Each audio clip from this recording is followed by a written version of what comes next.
Hey everybody, Sean from Media Assault here, and as promised on my Facebook page, you mean you're not on my Facebook page? Well, their link will be at the end of the video. Anyway, as I promised on my Facebook page, I will now be doing a review of Godzilla vs. Biollante on Blu-ray. Now this is not going to be a review of the movie, I've already done that, so you can check that out on my channel. I'll put a link to that video below. But rather, this is going to be a pretty quick review of the recently released Blu-ray that came out from Echo Bridge Entertainment on December 4th. Now, I was a little late in getting my copy of the Blu-ray because Amazon delayed shipment for a little bit, and I'm not sure why, whether they sold out or they just got a delay in the shipment or what, and then I was unable to pick up the package from my apartment office for another couple of days, so I'm a little late in getting to this movie. As I'm recording this, it is December 16th. So anyway, how does it fare? Well, this is the first time in the United States, anyway, that Godzilla vs. Biollante has been released on either DVD or Blu-ray, and Echo Bridge Entertainment did also release it on DVD. And when I originally reviewed the movie, I saw it on this crappy, although it doesn't look as crappy on camera as it does in real life, this bootleg that I picked up at Cinema Wasteland in 2011.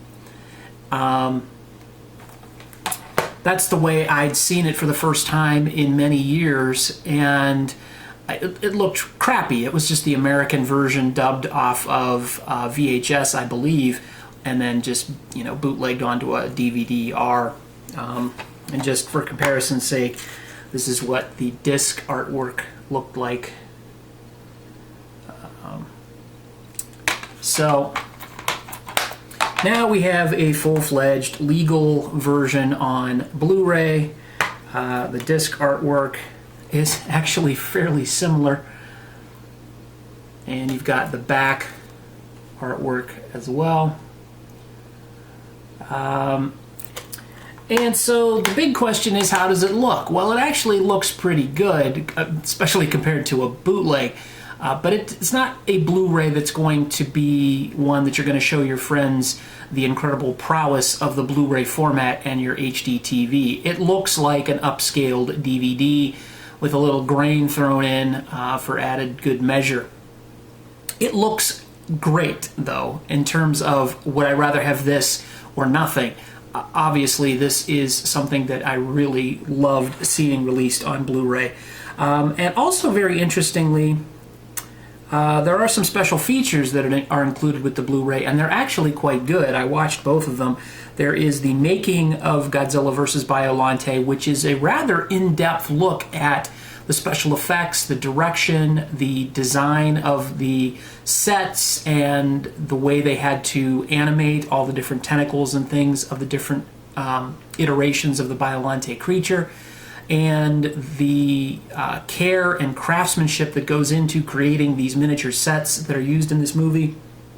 If you're into filmmaking, not just kaiju films, it's kind of an eye-opening experience watching this feature. It's very, very cool, and I would recommend it. I mean, you can pick this up for $5, $6 on Blu-ray. I'd recommend that this is worth the price of admission alone just for that one special feature. It's really cool.